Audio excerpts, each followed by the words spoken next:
Bonjour à tous et bienvenue sur Hexagone Disc Golf. On est dans le débrief d'Arras et je suis ravi de retrouver Johan. Salut Johan, Salut Sylvain, ça va? ça va bien et toi? Ouais, ça va nickel. Très content d'être là avec toi aussi pour ce débrief. Et on retrouve avec nous aujourd'hui Thomas. Salut Thomas. Salut les gars, Salut très Thomas. content d'être avec vous aussi là, pour ce débrief du tournoi d'Arras. Bah, nous aussi, on est content de te recevoir sur la chaîne. Et on peut attaquer direct. Quelles sont tes impressions sur le tournoi? Comment tu as vécu ce tournoi, toi personnellement, sur l'orga, sur les conditions du Le parcours, météo? parcours, Enfin, quelles sont tes impressions? Déjà, moi j'étais très content d'aller à Arras, puisque je sais pas si vous le savez, mais c'est la ville dans laquelle je suis né, donc c'était quand même ah ouais, un Je honneur sais pas. de pouvoir jouer là-bas. Donc j'avais à cœur de faire un bon tournoi dans ma ville de naissance. l'enfant du pays. Euh, Ouais, c'est exactement, ça. Le fils prodigue. exactement. Donc j'ai abordé ce tournoi un peu avec une grosse envie et aussi l'envie de confirmer un peu une progression et de voir un petit peu ce que ça donnait par rapport aux autres joueurs du tournoi, parce qu'il y avait quand même du beau monde sur ce National Tour. Et le parcours en lui-même, comment t'as trouvé? Est-ce que c'est un parcours qui te parle, avec des trous qui te plaisent, dans lesquels tu te sens à l'aise? C'était un parcours assez difficile, je trouve, quand même.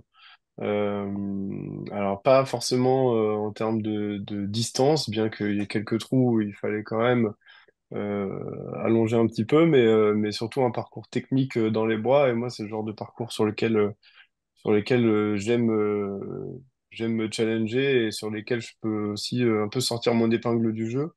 Euh, donc, je me suis senti plutôt bien sur le parcours. Après, c'est un parc qui est pas dédié au disc golf, donc il y avait malgré tout ben voilà des herbes un peu hautes, des conditions avec des petites branches à droite à gauche qui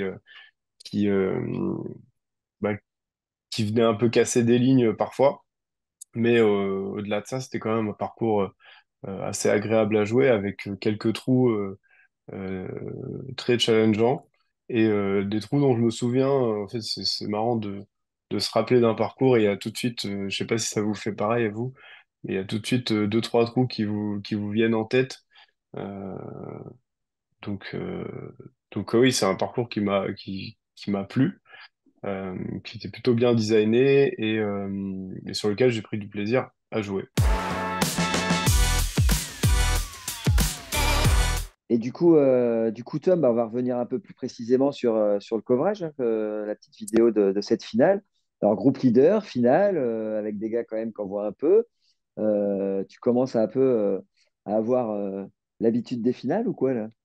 Bah, je crois que sur un National Tour, ça doit être ma première finale. Ouais, ouais. En plus, je suis en finale parce que c'est un groupe de 5. Donc voilà, j'ai l'impression d'être un peu invité et en même temps, j'en profite, hein. Je vais pas bouder mon plaisir, surtout sachant que c'était filmé. Donc ça fait toujours, voilà, c'est toujours cool de se voir en vidéo. C'est quelque chose qui peut te perturber de savoir que tu es dans un groupe filmé? Je pense que, en tout cas, ça demande j'a- j'avais pas envie de mal jouer, j'avais envie de vraiment me concentrer, et j'avais pas envie de me voir rater un putt à 5 mètres par exemple sur le premier trou. Et du coup, je me souviens très bien que le premier putt, par exemple, je me suis bien concentré et en fait, ça m'a vraiment mis dans ma bulle et ça m'a obligé à être à fond dans ce que je faisais pour bien exécuter ce que j'avais à faire. Donc, peut-être que ça m'a même un peu aidé, en tout cas au début, à être bien concentré. Et c'était pas Ouais. en tout cas désagréable et ça m'a pas perturbé. Et pour revenir sur ton jeu en finale, tu as eu plutôt un jeu assez solide et régulier dans le tournoi. Tu joues même, je crois, en moyenne un peu au-dessus du rating. Ouais. Euh, et donc, comme tu dis, tu reviens en leader card à la cinquième place. et tu te fais dépasser quand même sur cette finale par deux joueurs de la chase card qui remontent d'un point au-dessus de toi. Et alors toi, tu as quand même joué un peu au-dessus du rating sans être vraiment, euh, sans faire de coups exceptionnels, mais qu'est-ce qui explique à ton avis que tu as laissé filer peut-être une place ou deux sur cette finale? Je pense que c'est de l'énergie mentale. Si j'essaie d'analyser un petit peu ce qui s'est passé, je pense que j'ai dû laisser de l'énergie mentale un peu au début du parcours ou en rattrapant des coups, ou en devant peut-être me concentrer un peu plus sur certains potes ou en devant faire du scramble, essayer de me sortir de situation pour aller sauver un par. En fait, je me suis jamais senti à l'aise pendant toute la partie et tout le temps en tension. Et c'est ce qui se passe au trou 14 où, par exemple, voilà, c'est un petit double mandatory où il faut passer une fenêtre et tourner à gauche avec du hobby vraiment partout qui entoure la corbeille. Et là, bah, en voulant peut-être en mettre trop ou je sais pas, c'est aussi un moment où il commence un petit peu à pleuvoir. Bah, il y a un moment où la concentration, si on n'est pas à fond dans ce qu'on fait, bah, là, le disque, il est parti trop tard, trop à droite, et du coup, bah, il va s'enfoncer dans les bois, et je finis bah, à 1 mètre du hobby, mais de toute façon, le tir était raté. Et bah voilà, un petit coup au moral. Et en fait, ça va très vite, hein, puisque le trou d'après, qui était en plus un trou vraiment pas facile pour moi, je trouve, où il fallait mettre une bonne frappe tout droit, avec aussi le danger du hobby tout à gauche, où je réussis bien mon drive. Et je me souviens même du titre départ qui était tout boueux. Euh, je fais mon approche en putt et je me souviens d'être un peu frustré d'avoir poussé un peu trop et je vois le disque rouler un peu, là, le fameux sentiment où on se dit oh, on aimerait bien qu'il Ouais, reste dans les 2 mètres et il roule un petit peu à 5 6 mètres, même pas, peut-être, je sais même plus. ouais. Euh, Ça reste un peu abordable, mais fin de parcours, pression. voilà, mais un peu plus d'énergie pour se concentrer et voilà, peut-être raté et encore un bogey gratos. Donc là, je lâche 2 coups en 2 trous, en fait. Alors que j'ai l'impression de m'être bataillé pendant Ouais, c'est 14 ça. trous pour être en négatif. Puis voilà, à ce moment-là, je regarde plus trop, je crois, les scores. Je sais que derrière, ça joue bien. Je sais que Fred Keflin, il devait être à -2 à ce moment-là et je sais il était bien. Euh, je reprends un bogey au 17 en faisant encore une erreur de drive. Donc ça fait quand même 2 erreurs de drive où je sors encore au bi. Et Ouais. Ouais, du coup, sur les quatre cinq derniers trous, tu lâches assez facile. Enfin, tu lâches facilement 3 points, ouais, 3 bogeys. 3 Trois bogeys. bogeys Et, entre le trou 14 et 14 15 et 17. Je prends 3 bogeys. et ces 3 points, c'est presque 3 places d'un coup, puisque c'était vachement serré quand même devant toi. Donc, Voilà. et puis, ma dernière petite question par rapport à ça, on dit que donc, on est d'accord, hein, tu joues un jeu solide, assez constant. Et qu'est-ce qui te manquerait un peu dans ton jeu, peut-être pour ben, être constant, mais à peut-être 20 ou 30 points de plus en rating, pour justement peut-être assurer des places un peu plus dans le top 4-3. Je pense que c'est à la fois des choix de, de, de prendre des risques à des moments, de mieux gérer les risques peut-être. Et aussi ce que je disais un peu au début, c'est l'énergie mentale qu'on met. Euh, En fait, ça va avec les choix, hein. Finalement, c'est Bah, bien faire sûr. des choix qui permettent de se mettre dans une zone confortable, euh, sans forcément jouer chicken et jouer. Alors, on va pas faire que des jump putts sur 18 trous, Non, non, mais c'est en sûr. tout cas, se mettre, exécuter les coups qu'il faut exécuter en étant engagé. Je crois que c'est aussi ça que j'ai remarqué en revoyant le, le- La vidéo. la vidéo du tournoi. Je remarque une différence d'engagement dans les coups. Notamment sur mon side, moi qui me considère ayant un plutôt bon side, Je je vois confirme, les hein. 2 premiers sides du parcours, je les rate complètement parce que je suis pas engagé dans mon coup, Bah, après, je pense que si tu as encore une marge de progression technique, complètement. dans cette progression, grâce à tes entraînements, tu vas aussi, ton style de jeu va pouvoir évoluer, ta prise de risque va être différente parce que plus maîtrisée, parce que techniquement plus solide. et tu restes encore un jeune joueur de disc golf, et je pense que juste, j'ai l'impression que tu t'entraînes beaucoup et que tu as encore une marge de progression technique. Et ça va te servir pour ta prise de risque, pour ta gestion de la pression, enfin, en plus tu seras à l'aise techniquement dans tes tirs, plus tu seras à l'aise dans tes choix et plus tu géreras mieux ta pression. Clairement, aujourd'hui, ce qui me manque, c'est d'avoir une plus grande distance par rapport à des joueurs, par rapport à tous les joueurs avec qui j'étais sur cette carte-là. C'est moi qui lance le moins loin. Et voilà, je travaille pour essayer de corriger ça et gagner un peu en distance. Et plus je vais gagner en distance max, on va dire, ça veut pas dire que je vais lancer toujours à ma distance max, mais en tout cas, plus je vais être à l'aise sur une gestuelle qui va me permettre d'être plus efficiente, et plus je serai à l'aise sur le hyzer de 90 mètres ou de 80 mètres qu'il va falloir mettre à certains moments, que tout le monde a, et que moi, si je l'ai pas, en fait, il va falloir que je me casse la tête à essayer de trouver une manière d'arriver à ces 90 mètres sans faire un hyzer, et du coup, avec un coup plus technique et qui va être plus difficile à exécuter. Donc aujourd'hui, je pense que c'est aussi ça qui manque dans mon jeu. Bah ça m'emmène à ma petite transition. Je sais pas. Ta, ta, Parce que ta, ta, justement, hein. toi, t'es un joueur d'Ultimate Ouais, à la base j'étais. et tu passes au disc golf.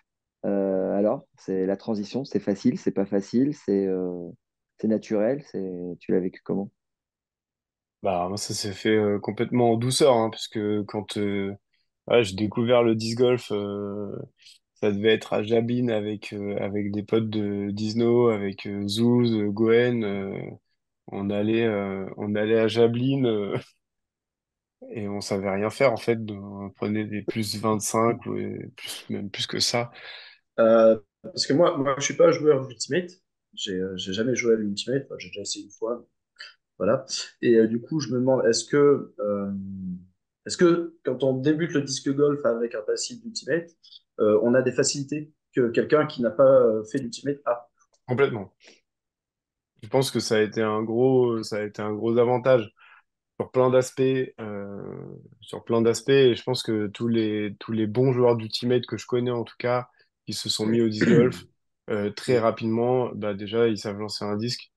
Alors, c'est pas les mêmes disques. Il y a plein de défauts dans le geste parce que du coup, c'est pas du tout le même geste non plus. Le side, c'est très compliqué aussi quand on commence à faire des sides de disc golf parce que le disque, bah, déjà, le geste, le disque, il réagit pas du tout pareil. À l'Ultimate, je lançais des sides de zone à zone euh, avec un disque qui est super bizarre pour un joueur de disc golf.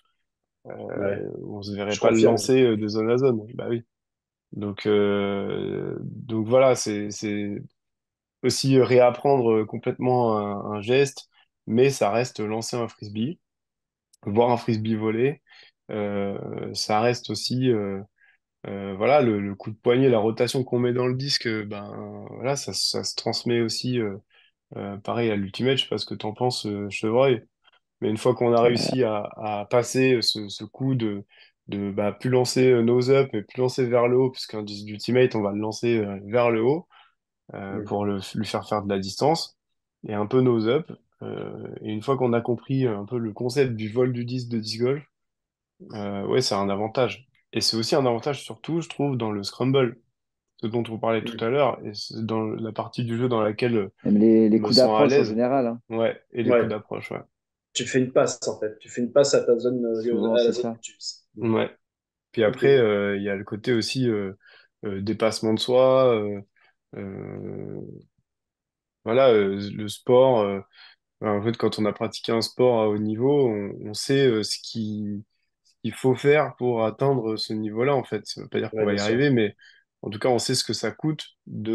de le faire et voilà, on essaie d'analyser des choses, de trouver des manières de s'entraîner qui permettent de progresser plus rapidement. Et ça aussi, je pense que ça a été un atout pour moi. Euh, et je dirais la dernière chose, ce serait l'aspect ouais, mental de se dépasser, de pas lâcher, de toujours se battre. Alors, la grosse différence, c'est que à l'Ultimate, on se bat en équipe. Et ce côté aspect d'équipe, moi, enfin, ceux qui m'ont vu jouer à l'Ultimate, ceux qui m'ont entendu au bord des terrains, en tout cas, savent que j'étais quelqu'un d'assez vocal et d'assez, voilà, le côté, voilà, encourager ses partenaires et donner les infos sur le terrain et voilà, donner de la voix, du corps pour s'engager en tout cas dans l'équipe, c'était quelque chose qui me caractérisait, je pense. Au disc golf, c'est quand même un peu différent. Et du coup, j'ai appris complètement ça m'a un peu transformé en fait Mm. dans ma manière d'aborder les choses. Et du coup, je pouvais pas forcément exprimer ma frustration physiquement ou voilà. Mm. J'ai compris qu'il fallait pas le faire. Et du coup, j'ai trouvé d'autres moyens. Et ça m'a beaucoup, même à titre individuel, ça m'a beaucoup fait évoluer en tout cas. Le disc golf en Ile-de-France, c'est toi qui vis. Comment ça se passe? Quelle est la dynamique? Est-ce que tu as de quoi t'entraîner? Tu as des parcours autour de chez toi? Tu trouves ton compte? On est une des ligues, en tout cas la Ligue Île-de-France, où il y a le plus de joueurs de disc golf.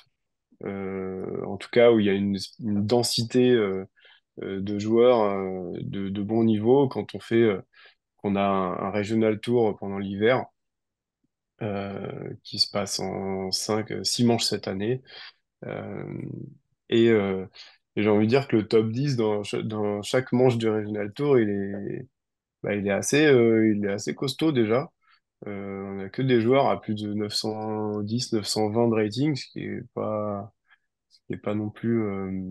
C'est pas le cas ailleurs, en fait.